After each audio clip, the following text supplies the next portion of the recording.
That being said, anything that you had already acquired, anything that you had already built, invested in, that all goes out the window. And members of the Membertou Mi'kmaw Nation are protesting against a proposed cannabis bylaw.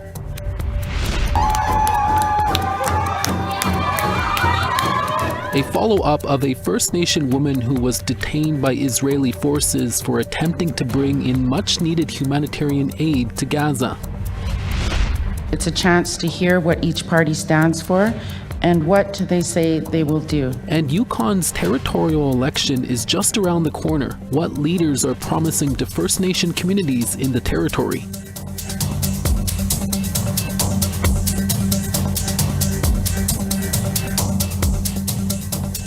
Tanse, good evening. I'm Christian Ashkete. Welcome to APTN National News. Thank you for joining us. Membertou Mi'kmaw Nation community members in Cape Breton held a peaceful protest on Wednesday. It was against a proposed cannabis bylaw that would give the band regulatory control over cannabis dispensaries on reserve.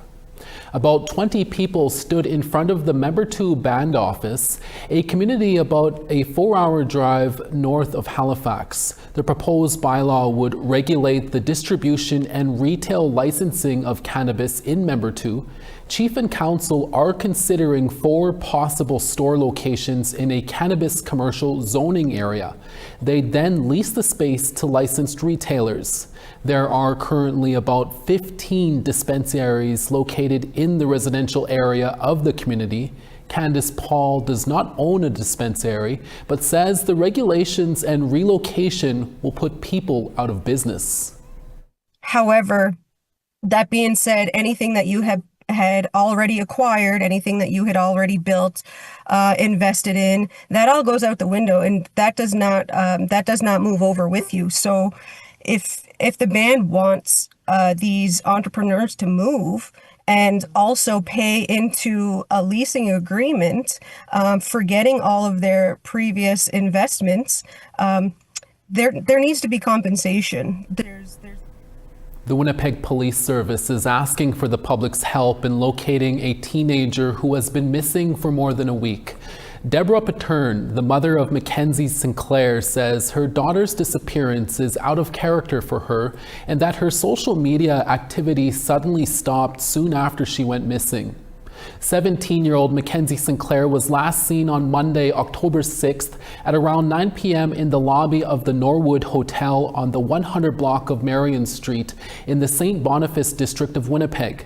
Sinclair's mom says on the night of Monday, October 6th at around 9 p.m., her daughter went down to the hotel lobby and never returned, and she hasn't been active on social media since the day she disappeared. Pattern says Manitoba Health flew her daughter, and her 15-month-old grandson from Poplar River First Nation to Winnipeg for an eye surgery for her grandson at Winnipeg's Children's Hospital, and her Sinclair has relieved that surgery was booked for her son. Pattern said she stayed as long as she could to try and find Sinclair, but she had to make the hard decision to go back to Poplar with her grandson and without her daughter. Mackenzie Sinclair is a mother of one. She's 5'5", 180 pounds with a medium build, black hair and brown eyes. If anyone knows where Mackenzie is, you're asked to contact the Winnipeg Police Service at 204-986-6250 or Crime Stoppers at 1-800-222-8477. We traveled to Winnipeg Monday afternoon. We were going for a medical appointment. It was me, her, and her son. Her son was scheduled for eye surgery Tuesday, which got canceled. So Monday night, she went downstairs. Just never came back up. We were excited that night. After supper, we were talking about how we were going to get up in the morning, get ready for, his surgery, her son's surgery. She was talking about being scared. And, I reminded her that no matter what we go through, to pray. And that's how I raise my children, is to pray no matter what we go through. I want to acknowledge all the people that are helping, Bear Clan and Winnipeg Police. I just pray that you find her and do what you can to bring my girl home. Pattern says she plans to raise funds through a GoFundMe page and fly back to Winnipeg and continue to look for her daughter. She says Poplar River First Nation leadership is also assisting. You can read more about Mackenzie Sinclair's disappearance in Winnipeg at aptnnews.ca. Young people need to be better prioritized by the provincial government when it comes to wildfire preparedness and response, says the Manitoba Advocate for Children and Youth. The advocate says more than 32,000 Manitobans were impacted by the wildfires, with Indigenous children being disproportionately impacted. The Children's Advocate Office is calling for the province to adopt new child-sensitive climate policies after Manitoba's worst wildfire season on record. In the statement of concern, Advocate Sherry Gott says mental health, education, and child protection supports must be at the heart of emergency planning. Manitoba's Minister for Indigenous Futures says his government is committed to reviewing their wildfire response. In an emailed statement says, in part, our government worked hard to support evacuated children throughout the season, whether it was running kids programming at 9 congregate shelters, finding spots in classrooms for kids living away from their home community, or providing in-house childcare supports to give parents relief. Gott says the province should keep this in mind. Safety, first of all. And make sure that there's psychological services in place when they arrive at the place that they're evacuated to, and when they return home.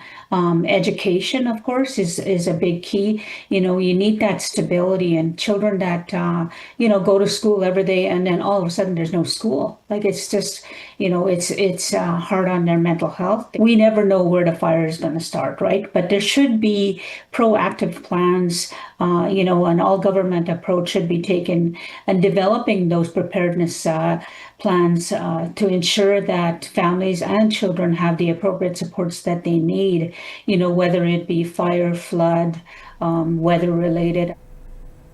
A First Nation woman is back home after being detained by Israeli forces for attempting to bring much-needed humanitarian aid to Gaza.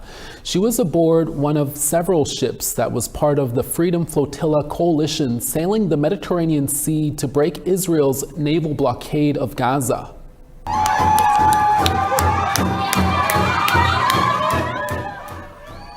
Grassroots activist and Salt River First Nation member Misquasin Agnew was met with beating drums and emotional cheers when she landed at the Toronto Pearson International Airport over the weekend.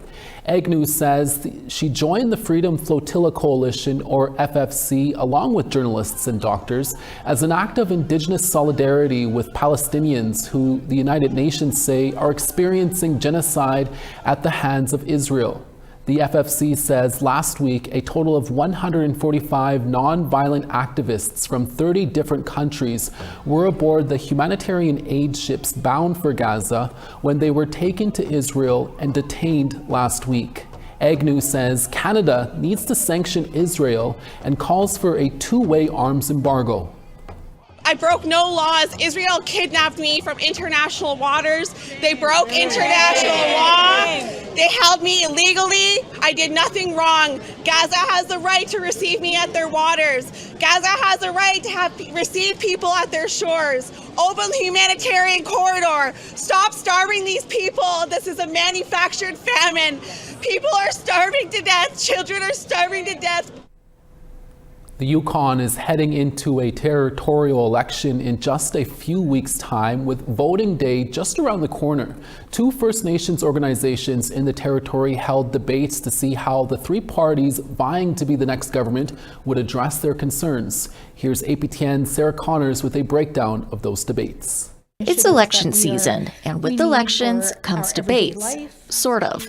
This debate, hosted by the Council of Yukon First Nations in Whitehorse, heard from the territory's three parties on issues that matter to First Nations people, though it felt more like a forum as party leaders read from prepared notes. It's a chance to hear what each party stands for and what they say they will do. Leaders answered questions on issues like climate change, Arctic security, and mining, and how they would support First Nations if elected. Liberal incumbent leader Mike Pemberton started his remarks with an apology, acknowledging comments he made earlier this summer to First Nations leaders that he didn't see skin color were insensitive. I'm sorry. What I said at that moment was wrong. Beyond that, he pledged that his party would continue to develop new minerals legislation in partnership with First Nations and advance land use planning. The work isn't easy and it isn't over, but we'll keep showing up shoulder to shoulder to get it done. As for Conservative leader Curry Dixon, he promised to cut electricity hikes, invest in energy infrastructure, and improve affordability. And we know that means that we need to ensure that we continue to partner with Yukon First Nations, partner with First Nations governments, and find a path forward for all of us that improves the lives of all Yukoners. NDP leader Kate White says her party has ambitious plans to improve health care access. She also pledged to launch a public inquiry into past mining disasters, something the other parties have been hesitant to fully embrace. It's long past time that government stop fighting with First Nations. I'm committed to truly listening, to learning, to working together, to building respectful relationships and to finding solutions together. Thank you to all the candidates. Another debate held by the Yukon First Nation Chamber of Commerce touched on issues like procurement, economic growth, and investment. But Liberal leader Mike Pemberton was noticeably absent, replaced by Southern Lakes candidate Cynthia James. All parties committed to helping First Nations businesses thrive. The Yukon territorial election will take place on November 3rd. Sarah Connors, APTN National News, Whitehorse. A sigh of relief for remote communities in the north as Canada Post workers move to a rotating strike. That story when we come back.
Welcome back. Some mail services have been restored as Canada Post workers move to a rotating strike, a huge relief for remote communities that rely on the federal service and the postal workers serving them. Postal workers in communities like Iqaluit weren't actually on strike like their southern counterparts represented by the Canadian Union of Postal Workers. Postal workers in Iqaluit are represented by the Canadian Postmasters and Assistants Association, meaning they were on the job the past few weeks despite the mail strike. All mail in the far north is sent south for sorting, even letters sent within the same territory. Now that services across most of the country are being restored, workers will be tackling the backlog built up by the strike action. Workers in the north will not be participating in the rolling strike, but delays could still be felt in the north because of it. There's been another development in a series of difficulties within the North American Indigenous Games that involve athletes from all over the United States and Canada. The latest games were set to happen in Calgary in 2027, but the NAIG Council pulled the plug on them in August because, according to the council, the host society was having difficulty meeting, quote, benchmark commitments. The NAIG Council has now announced that the games will be delayed until the summer of 2028. The council says any athletes eligible for the 2027 games will still be eligible for 2028. NAIG officials are meeting in Ottawa on October 22nd and 23rd to figure out who will host the next games. According to the NAIG website, the first games were held in Edmonton in 1990. A First Nation in northern Manitoba has declared a state of emergency after a severe winter storm knocked out power for the community over the weekend, leaving many families without power for the last 4 days.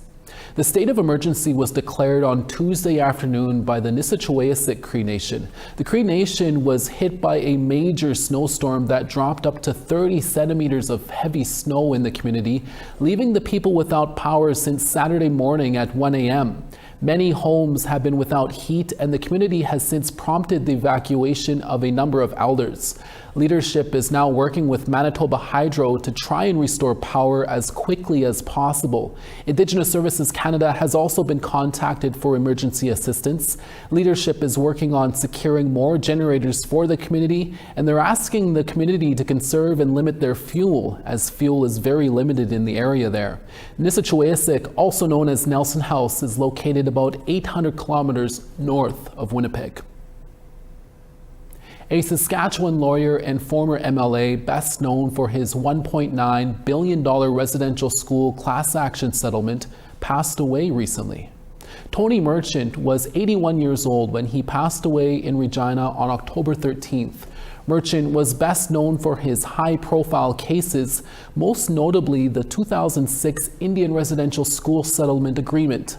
The settlement recognized the damage done by the residential school system and established a $1.9 billion compensation package for the common experience payment for all former Indian residential school survivors.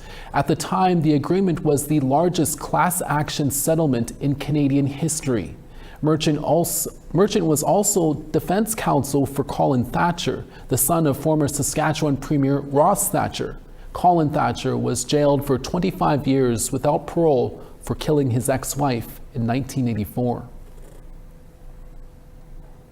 Photo of the day and weather is up next. Plus, an Indigenous woman recently showcased her culinary talents on the big screen. That story and more when we come back. I wanted to really make my Métis Nation proud, specifically the Indigenous youth, and bringing representation to television.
Malalan for staying with us. Time now for our photo of the day. A setting sun on a quiet evening from Tuktoyaktuk, Northwest Territories was shared to all of us from Holly Carpenter. Thanks, Holly, for sending that picture in. For the chance to be featured as our next photo of the day, send us your photos to share at aptn.ca. Time now for a look at tomorrow's weather forecast. On the East Coast, Halifax 13, Charlottetown 12. Cartwright 4, the Grand River 4 as well. Saguenay 7, Montreal 13, and sun's out there. Sun's out in Toronto at 13, Peterborough 15. Sudbury 14, Thunder Bay 11. Churchill 8, God's Lake +9. Gimli 10, Dauphin 10. North Battleford 2, Yorkton 7. 9 in La Ronge and sun's out there as well. Stony Rapids 5. Showers and high level at 10. Partly cloudy in Fort McMurray at 10 as well. Calgary 15. Medicine Hat 13 and sun's out there. Tofino showers in 11. Vancouver 11. Sandspit 12. Smithers 9. Old Crow -1. Watson Lake +9. Norman Wells 2. Trout Lake 5, Sax Harbor -9, Pawlatuck -4, 1 in Baker Lake, Chesterfield 3, and Arctic Bay -7, Agulik -1 in showers.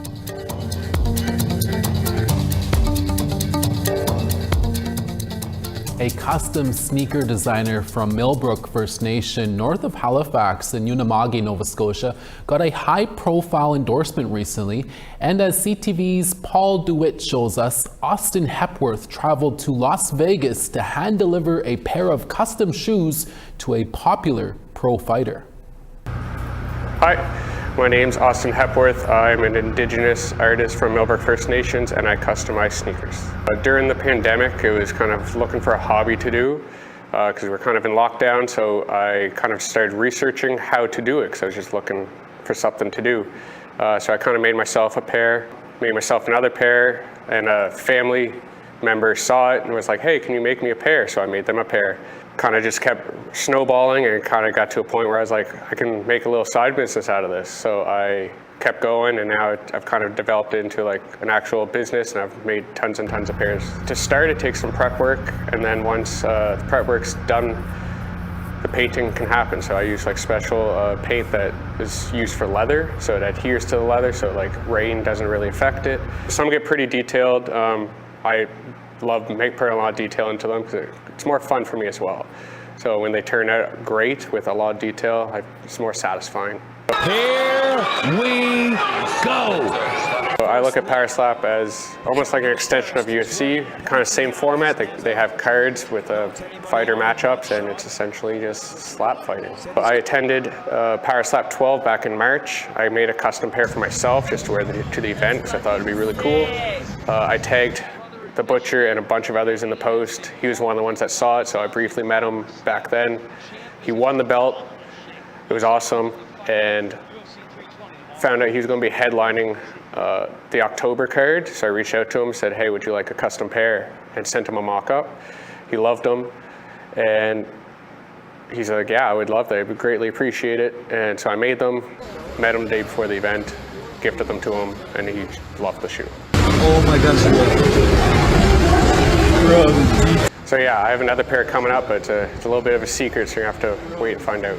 My business has a little social media on Facebook and Instagram at AHEPS Customs. I love doing it because I love sneakers myself. This is an extension of the love I have for sneakers. And it was an unforgettable wildlife encounter for passengers waiting to board a ferry in BC. This ferry delay proved to be well worth it for passengers heading into Horseshoe Bay. They were treated to a humpback whale sighting right in the arbor as the curious animals splashed around the bay. Experts say it's unusual to see humpback whales, especially in Horseshoe Bay. And finally for us, an Indigenous woman from Alberta recently showcased her culinary talents on the big screen, bringing her passion for healthy, affordable, and flavorful food to the MasterChef Canada stage. Veronica McCrae is a Métis woman from Edmonton. She says she grew up in poverty and started watching cooking shows at a young age, but her passion for cooking began after having her first daughter at 17. She wanted her to have a healthy relationship with food even when money was tight. McCrae founded The Good Place, a company that promotes food security and teaches people how to cook using accessible, affordable, and healthy ingredients. When she applied to the show, she had 3 goals: to test herself, show her children what bravery looks like, and inspire other Indigenous chefs. I wanted to really make my Métis Nation proud, specifically the Indigenous youth. And bringing representation to television, to the culinary arts was very important to me. And to have a platform in which I could speak of food security for Indigenous people. McCrae was eliminated in the first episode, but says she plans to keep working in the food industry and continue inspiring others to take their first steps into the culinary world. And that's your evening newscast for this Wednesday, October 15th. We're back again for your daytime newscast tomorrow at noon Winnipeg time. Please join us then. From all of us at APTN National News, Masicho Kwana Miigwech. Thank you for watching. We'll see you again. Ekse.